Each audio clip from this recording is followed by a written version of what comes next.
Anthony Melchiori, great to see you post Thanksgiving. We need an extra day because all that turkey. Margaritaville Resort, Times Square. I'll tell you all about it. I can't wait to hear it. Coming up right now. I'm Anthony. Welcome to No Vacancy Live. That's my friend Glenn. You're watching the #1 show in hospitality.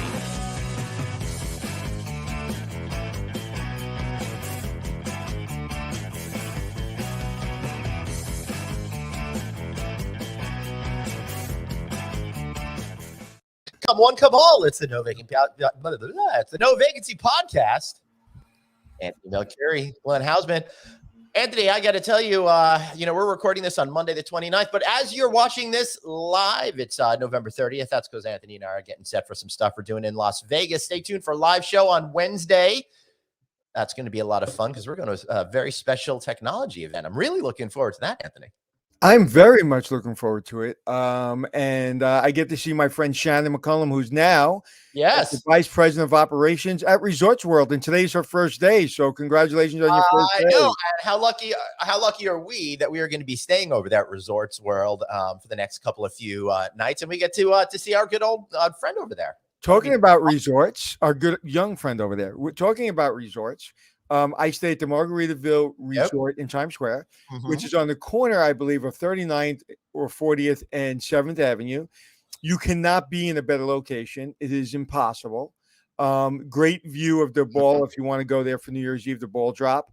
I was right around the corner from Aladdin, where we went to see Aladdin, and it was literally less than 100 yards. I mean, it was maybe 20 feet. It was so close. It was ridiculous. Then we did an escape room around the corner. And then we walked to Saks Fifth Avenue, and we went to a couple good diners, and we chilled out. We went to Margaritaville Restaurant. We went to their restaurant up on the roof deck, and you can go swimming on their outdoor pool because it's heated. That's really cool. I remember back in the 1970s when like all of Manhattan was an escape room. You just wanted to get the heck out of there.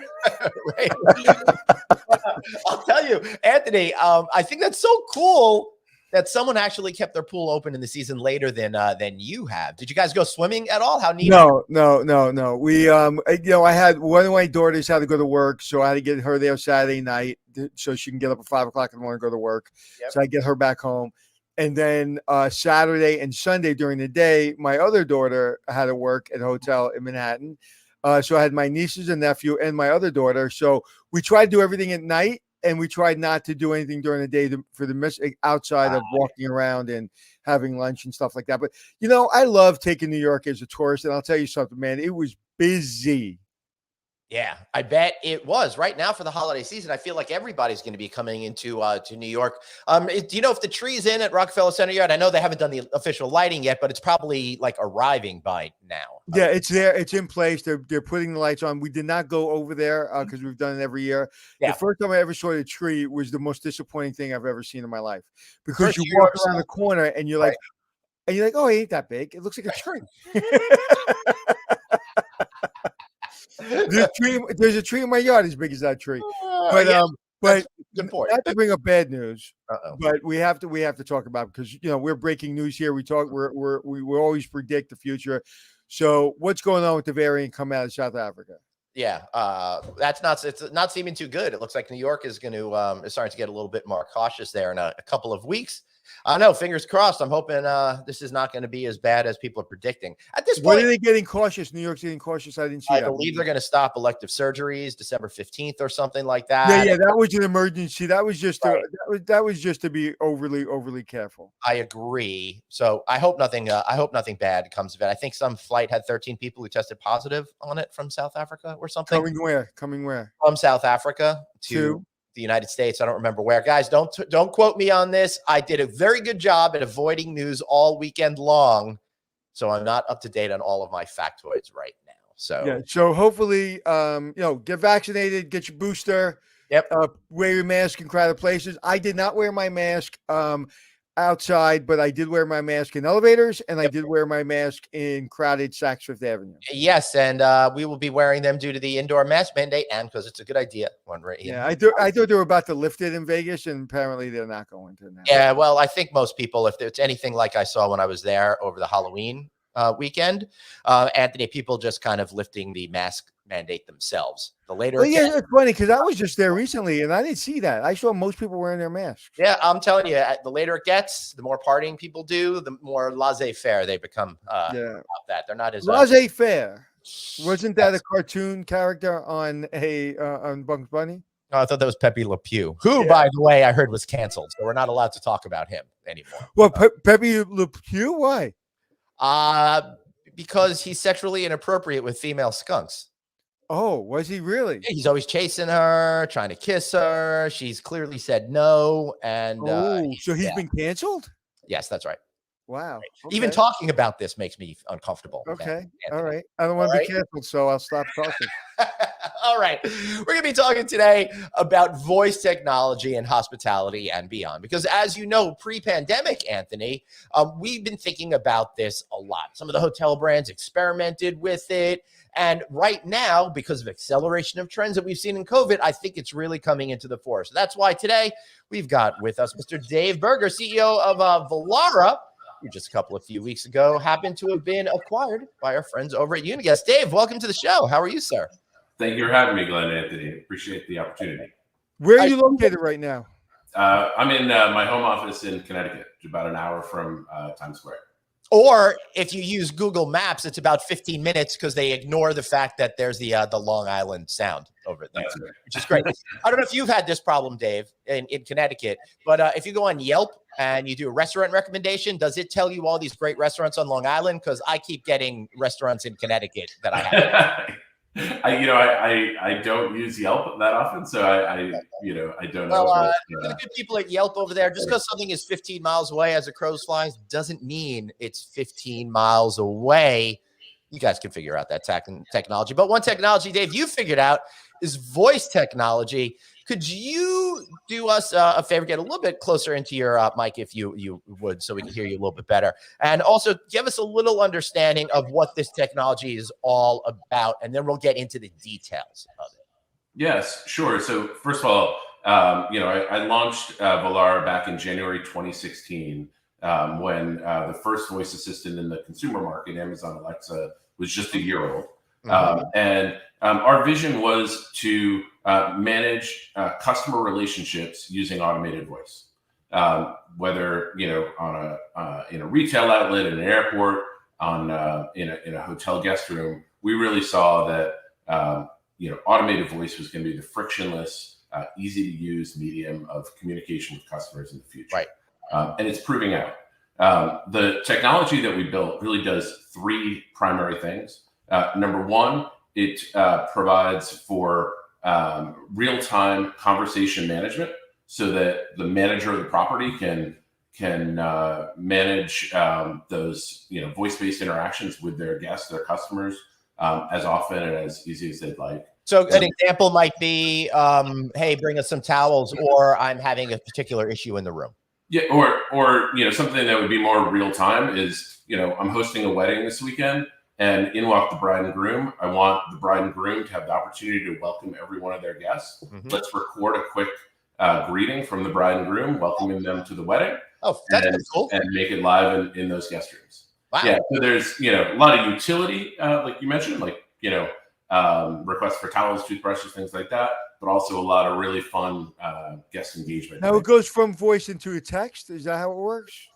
Nope. Automated voice in the room. So you speak to the device and you speak, and there's a voice or voice image and text reply if we're using one of the smart display devices like I have behind me. So that's the real-time conversation management. You mentioned, requests for item services. That's really where we start to talk about our integrations hub. So our integrations hub today, we've integrated almost 50 different hotel technologies. Essentially, we look at those hotel technology partners as customers themselves. So we're making their products stickier and better by providing the voice interface for them. And those are platforms like, Amadeus Service Optimization, Alice, Sonify, Honeywell Incom, Interel. Whatever solutions are out there, we're always looking to make them stronger. Yeah, even things like Alice and stuff. Sorry, Anthony, I didn't mean to step over you. Please continue. No, go ahead. I was going to say, these are all major companies in the hospitality industry that we know, as well as other great up and comers like Happy and UTIP and companies like that. So really, it seems to me that everybody's reaching out to your technology as the backbone for whatever they're trying to accomplish. Exactly. I mean, our vision has been to do one thing really well, and that's build absolutely best-in-class voice interfaces that are enterprise grade, have the appropriate privacy protections in place, the integrations are done right. So we don't compete with anyone. We partner with pretty much everyone in the industry. That's awesome. What a smart spot to be in, Anthony. So where are you finding hotels right now? Are they interested in your product more post-pandemic than pre-pandemic? And are people really waiting because they're short on cash? So, cash and finances are a challenge across the industry, as we all know. And even before the pandemic, hoteliers are famously frugal.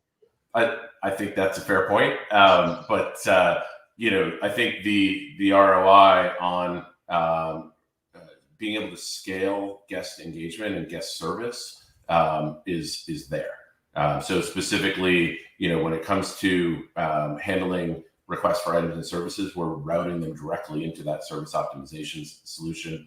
No one needs to answer the phone. When when guests are having basic questions answered, like how do I get on the Wi-Fi? What time is breakfast? What time is checkout?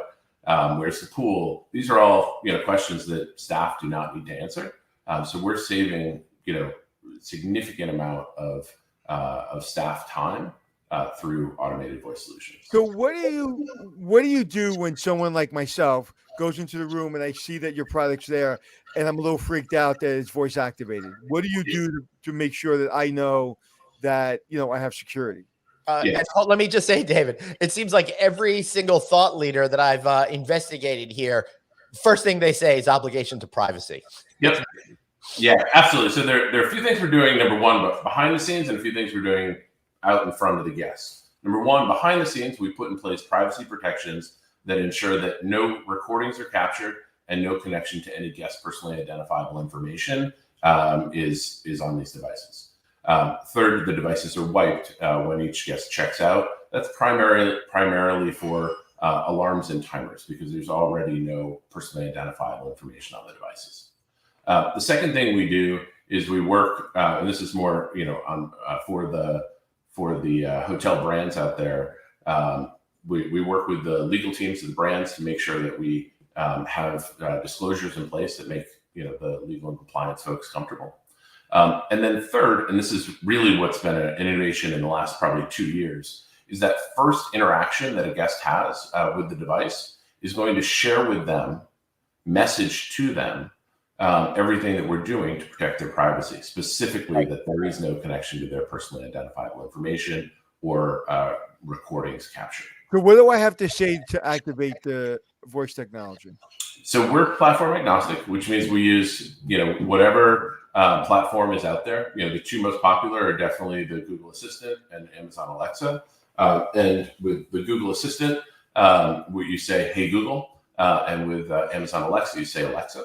There are some solutions out there in the market that are white label, where a brand can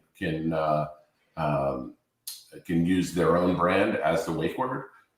Generally speaking, for most hotels, we think that the ease of use of a sort of consumer wake word that people are comfortable with and know from home, and the cost difference makes these two solutions sort of. So your solutions, once I say Google or Alexa, your solution then does what? Just explain it one more time for me. Yeah. So we're gonna we have a conversational content management system that's going to provide the most appropriate reply to your guest.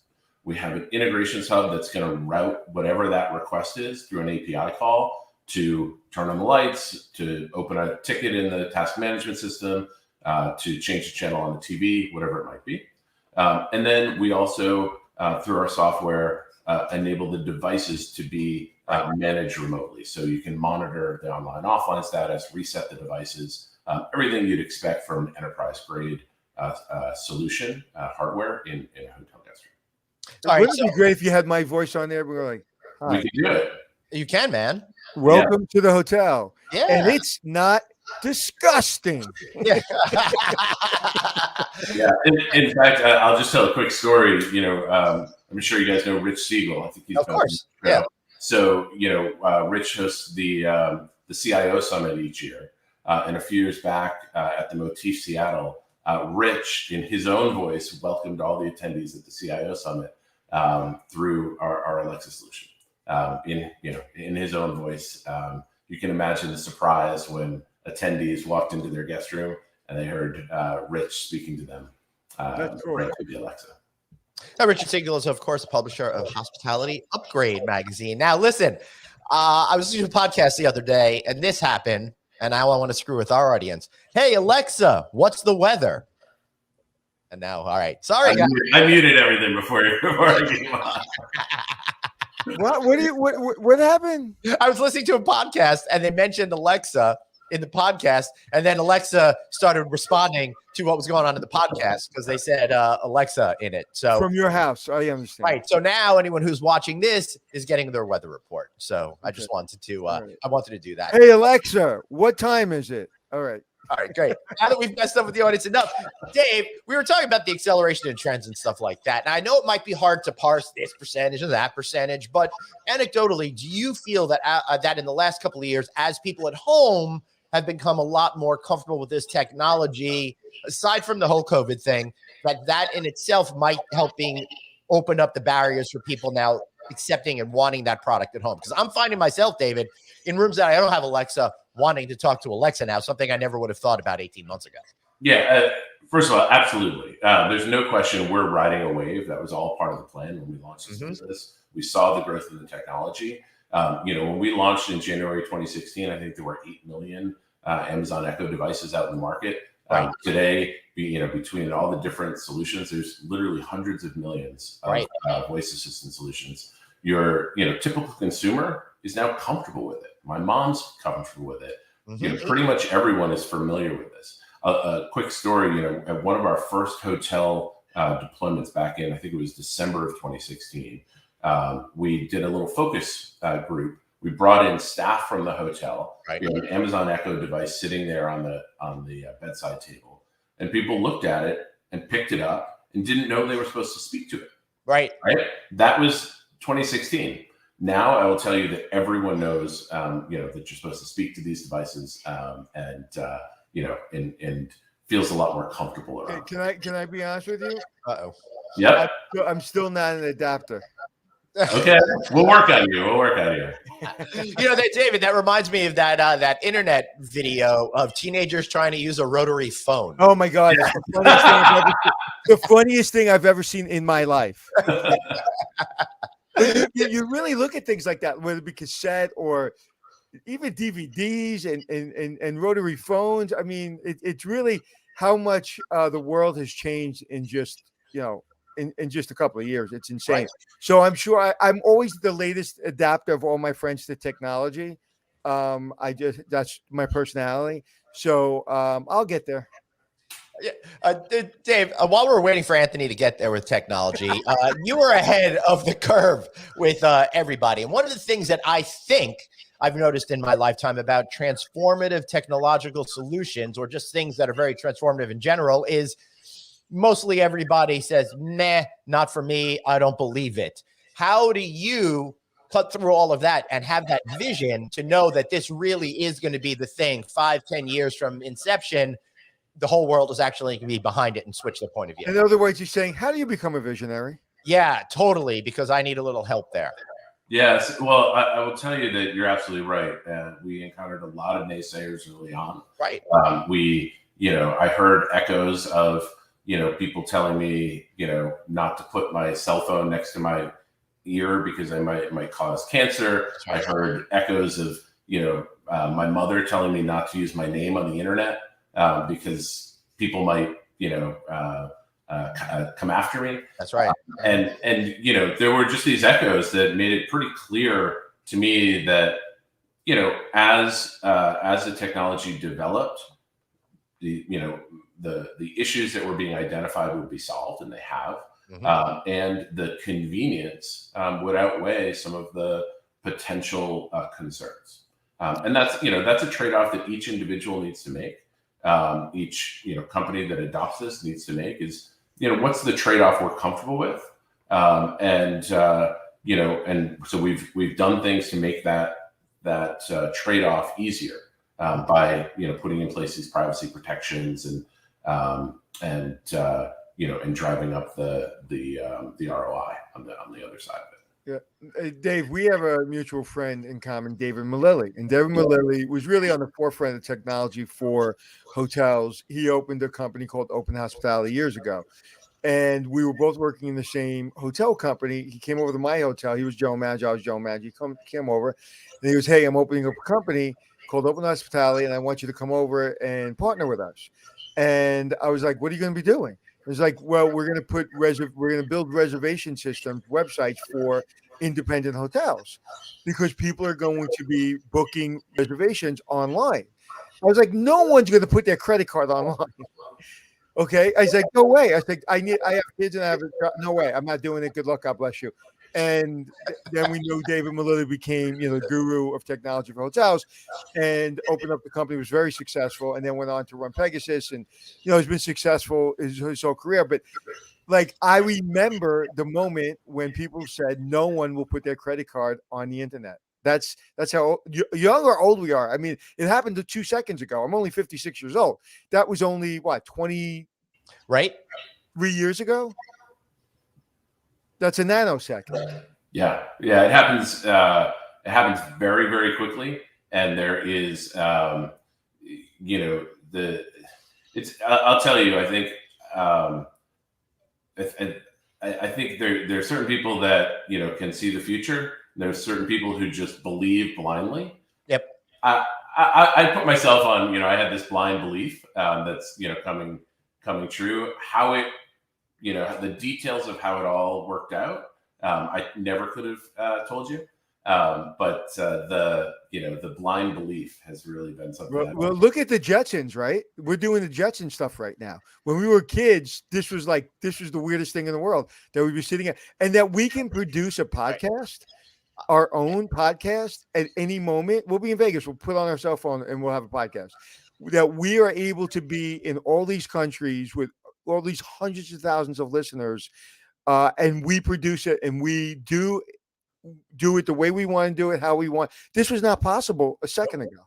No, as a matter of fact, we just signed a deal in 2079. We are being sponsored by Space Sprockets, so I want to welcome them aboard. But to be fair to Glenn has been doing podcasting for 10 years. Yeah, something like that. Yeah, like no one even knew what a podcast was 10 years ago.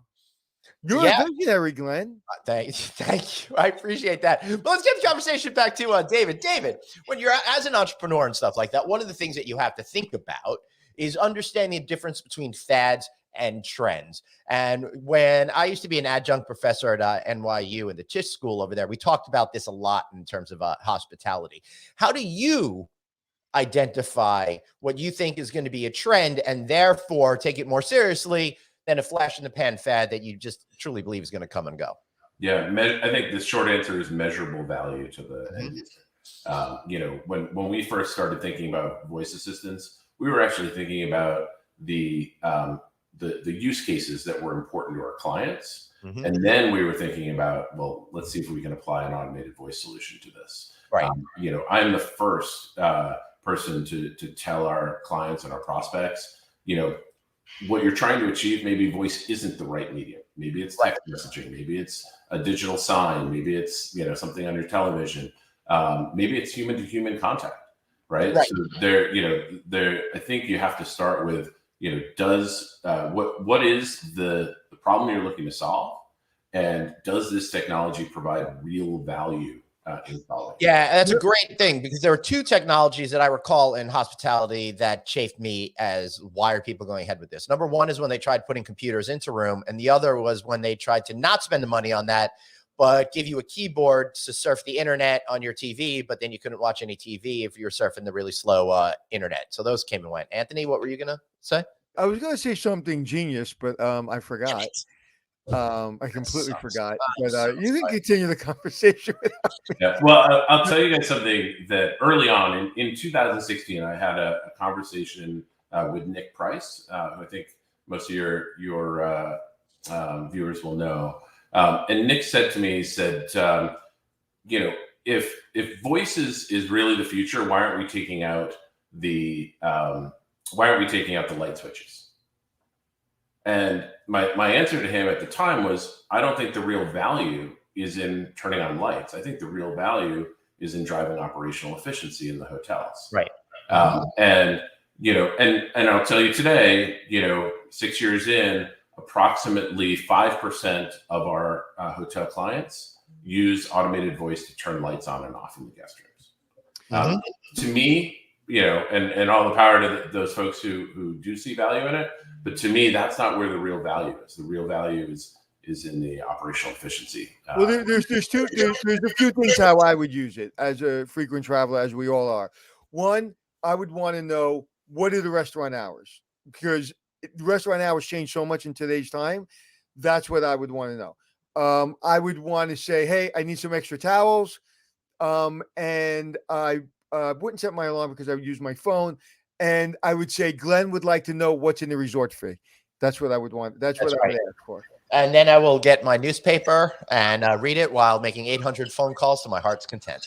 You know what's so funny? I was having a conversation talking about resort fee, going off on tangents. I was talking to my kids this weekend because there's a resort fee for Margaritaville. And my daughter was like, whoever invented that, created that, is an idiot. Tell Dave the joke. Anthony was the first one to implement resort fees when he was at the Nickelodeon in Florida. Anyway, so listen, I think this technology is going to be incredible. I think, and I do think light switches, I would use it to turn on lights, because I was at a hotel recently and I hit one switch and all the lights went on and I was really excited. I think it was the Virgin Hotel in Vegas. And I don't like when I have to go around the room and hit all the light switches, as we all have to do. So that would be something that for me would work. Turning on the shower. I had a problem in a recent hotel that I won't name. It took me, Glenn, I think I called you, right? Yes. We were both in the same building, weren't we? Like, how do you turn the shower? Right. I had the same problem. I think it was. You did. And we were both like, I don't know. No, yeah. He's like, do you know how to turn the shower? I'm like, no. He goes, go try to figure it out. I could not figure it out, David. It was really embarrassing. So can we get the shower turned on, David? We can, with certain integrations, for sure. But I will tell you, no hotel has actually seen the ROI in that and done it. Right. Possible, but no one spent the money on it. That could be something that, like, as people get used to things and it becomes part of their daily lives, it might be something that either finds its way into the home and therefore hotels need to do it, or a choice from hotels to create a differentiated amenity that you don't have at home to keep people wanting to come. I think this is really important for 5-star hotels. I think this is a really good way to differentiate. I can never say that word right, in 5-star hotels. I really, really think that, again, I would love to be able to say, turn my shower on, turn my lights on. Like, if I'm going to use it, I'm not going to use it, I don't know, turn my TV on, because usually I like to get my shower going. Well, maybe I'm getting unpacked, and that's maybe a waste of water. I don't know. Well, I'll tell you, the data shows otherwise, Anthony. About 20% of all engagement with the devices is related to the guest room entertainment system. And the other thing, going back to Nick Price's comment, why don't we pull out the light switches? Well, the truth is that today, unless there is a legislative requirement that a telephone is required in the hotel, which there's not in a lot of foreign jurisdictions, hotels are removing the telephone because they're, the engagement level through the automated system and the live intercom on the devices is sufficient. Yeah. I'm not really using the in-house phone at all. Very, very rarely do I use it. But in America, you still have to have the phone in the room. So there's actually some debate. I was on a podcast with a Cloud 5 podcast not too long ago, where Lasse Norgren, who's previously at Marriott, made the argument that technically only phones will need to be in the room if if there is a phone in the room, then it must have emergency dialing. But if Right. there's not a phone in the room, then there isn't necessarily. And we do have in both New York and in California, some of our clients have chosen to use the device in lieu of a telephone. Interesting. I like that. Yeah, I leave that up to the lawyers of the right. But the argument goes, as long as somebody could somehow contact either the front desk or 911 services, then a phone isn't necessary. Yeah, but we also have this taped to our head. So if you really need a phone, Yep. just it's usually on the top of your head. So. Wow, your balance is spectacular. So no, I think your technology, I think it's going to take over the world. It's interesting that it's not as far along as I thought it would have been a couple of years ago. This kind of technology, but I think soon that's where it's going. Where it's going. Yeah, I'm laughing because technology always seems to be slower to adopt than you think, but then once it's adopted, you're like, wow, that was fast. Do you know my kids, my friend over at Porcelanosa, I'm doing something for him, and he's sending me an Oculus for an event we're doing, and my kids didn't know what that was. What? Yeah, my 20-year-olds didn't know what that was. That's strange. And they didn't know what the NFT thing is. My nephew did, but my kids didn't. So technology, even for 20-year-olds, the NFT and the Bitcoin, that seems like for 12 and 13-year-olds. Yep. Or celebrities. So it really is interesting that even the younger generation doesn't adapt to the new technology as fast as a 12-year-old does. Yeah, right. That is fascinating. David, all right, before we wrap up today, anything else that you could think about when it comes to the future of voice-enabled technology within hospitality? How about this? Flash forward to the future at whatever time you want. How would you see it being part of your daily life while you're traveling in an airplane, getting to a hotel, and having an experience? Yeah, so I spoke about this at FocusWire recently. I really believe that voice is going to be integrated into everything we do, and it won't just be something that's sitting on the bedside. It's going to be something that's in your ear. It's going to be something that's in the seat front when you're on the airplane, and it really will become ambient, and you'll be able to just speak and and get what you want. Mm-hmm.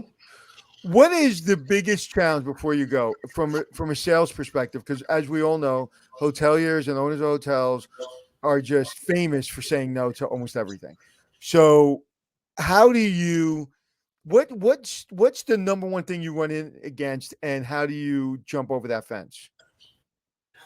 It's a funny question. So, I think hoteliers are maybe famous for piloting small companies to death. And I hear this from a lot of my peer entrepreneurs out there. I would encourage hoteliers who are considering a solution, and if they can, go across the street or go down, 3 blocks to another hotel and spend a night, to do that, rather than asking an entrepreneur, a small company to set up a pilot in their property. It's very challenging, I think, for small companies to do 1, 2, 3, 4, 5 room pilots, and then of course be negotiated on the other side on price on the other side of that. Whereas if you can make the sales cycle easier for the entrepreneur, then you'll actually end up with better pricing at the end of the day. So go across the street and try it out. Don't ask companies to do small pilots for you. I think I like that. And that's really good advice. I'm really glad you said that. And that's really good for salespeople to hear whatever they're selling is, you got to know what works for you. And you got to, it's okay for a guest to accommodate you, especially if it's going to save the company money and in long-term save you money. That's right. Yeah. I mean, there's one thing I've learned about this industry is it's really a team sport. Whether it's our integration partners, our reseller partners, our clients, we're all trying to get through this pandemic together. I think if we really, work collaboratively and as a team, we're all going to come out of it a lot stronger. Right. Beautiful. Well, that's a great place to end it. Dave, how can we learn more about Volara and where to find you? Yeah. So our website is volara.io, where you can always email me directly at db, my initials, @volara.ai. Beautiful. Thank you, sir. We appreciate you. Thank you very much, and happy holidays. Thank you. Thank you very much for having me. Happy holidays to you both as well. Sure. Take care. That was interesting. It's really fascinating to see how much voice is going to really affect hospitality. Now, Anthony, let me ask you this. Hospitality and voice are now integral and connected, whenever that is. How do you think you as an operator could best leverage that technology if you were going to be opening up a brand new hotel tomorrow? You've got to communicate, first of all. Let's take my second statement first. My second statement would be, you have to train and then train your guest of how to use it, why to use it up front. Because if you do that, they will love it and they will remember you. And they're like, oh my God, that was the easiest hotel in the world. Right. I think that that's really, really important to training. I would leverage it, like he said, operationally, more towels. I have a light bulb out. Can somebody bring me up a key because I have a late checkout at 3:00 and I don't want to go to the front desk. Right. Right. We've all been there. Right. Things like that. So I think operationally great for me. Again, turning on the lights, turning on the shower. Yep. I love things like that because that really feels 5-star to me. Yep. That feels very convenient for me, especially if you're in maybe a larger room. And I just think it's kind of like this. It's like the iPhone, right? No one thought the iPhone would take over the world. Right. Voice technology will take over the world, period. May not happen tomorrow, but it's going to happen soon. Stick with that iPhone analogy, and it will do it in ways that we never could have expected or predicted. Somebody said the other day, I don't know where I saw it. It could have been TikTok. Could have been my 2:00 TikTok habit. And it was like, you need weather? You need to call a car? You need to call food? You have an emergency? You need a sweater? I mean, what don't we do on this damn thing? Yeah, I don't know. I guess nothing, pretty much. We do everything on that thing. It's insane. It is absolutely insane. Oh, by the way, talk about insane. A couple things. One, Aladdin on Broadway. I liked it. Yep. Not my top 3, but I liked it. Plus, this year, for some reason, I couldn't get good tickets, so I got the balcony tickets. First row, thought it was great. The balcony was in my on my knees, and I'm short, so not very comfortable. But I did like Aladdin. But I will not ever get first row balcony again as long as I live. They definitely built these. They definitely built 1888. Before people got tall. Yeah. We were 130 pounds and short. Yeah. And because we didn't eat, so we couldn't grow. And then House of Gucci. Did you see it? No. Are you going to see it? Probably not. I'm not good at movies. Lady Gaga is in it. I heard she's phenomenal. First 45 minutes. Yeah. I want to stick a needle in my eye. It's a little slow. They're kind of telling you what's going on. I didn't really know the story of what happened. Right. But she was phenomenal. I'd say after 45 minutes, the show was riveting. I mean, it kept 6 kids the ages of 19 to 22 very interested for 2.5 hours. So that's cool. Good. It was very good. Very, very, very good. And also the escape room on Madison Avenue, I highly suggest it. It's a great escape room. And Margaritaville Resort, great resort. If you come to Times Square, check it out. And Margaritaville Resort, of course, is operated by our good friends, managed by Dream Hotel Group. We love them. Jay Stein's been on the show. And, of course, we've had the Margaritaville executives here before as well. My movie choice for this weekend, we sat down and we watched Shang-Chi. Not necessarily the greatest movie, but the fight scenes in it are What was the movie? Shang-Chi. It's the new Marvel movie. Oh, okay. Yeah. Plus, it's more Asian-inspired, Kung Fu inspired, right? So the fight scenes are incredibly well done. So if you like that sort of thing, you'll enjoy that. And when I get home from Vegas, we're going to watch No Time to Die, that James Bond film. So that I look forward to. The first one you said, hard pass. Yeah. I love Bruce Lee. I'm a big fan of Bruce Lee. I can only watch his movies for like 5 seconds. I've been totally getting into Kung Fu movies over the last 6 months. I watched 10 movies. There are 4 of them. I just love seeing there's something about Hong Kong cinema and the fact that a lot of it's real. Shang-Chi had a lot of special effects, but Hong Kong cinema in particular is so real. They're doing these stunts and they're getting hurt. And it's amazing to see how they Jackie Chan broke every bone in his body. Multiple times. Right. Okay, one more thing. Everybody knows I'm an MMA fan. So Frank Mir, who retired from UFC, is now kind of doing these little fights. So he did a boxing fight, a boxing match, and never before in my life have I seen somebody knocked out on their feet. He was knocked out standing up. Thank God the guy in their heavyweights. Wow. Thank God the guy that was pounding him stopped before, because the referee didn't even know what was going on. Dan Megliotta, whatever his name is, very good referee from UFC. He was there and he didn't even know what was going on and didn't stop it right away. And thank God the fighter stopped hitting the guy. But Frank Mir was knocked out with his eyes open. I've never seen anything like it in my life. Wow. Literally was knocked out, like standing up. It was crazy. Scary. Yeah, it was very scary. Very scary. I will not be boxing anymore. I'm going to quit boxing. It's probably a good idea. But okay, so my friend, me and you are going to do the first. I think we've never taken an airplane together, have we? I don't think so. Usually, no, maybe we did. We've been in the Sky Lounge together before, so that leads me. Yeah, but and I'm having a bad moment because I'm not getting my upgrade, and I couldn't even buy first class because it was sold out.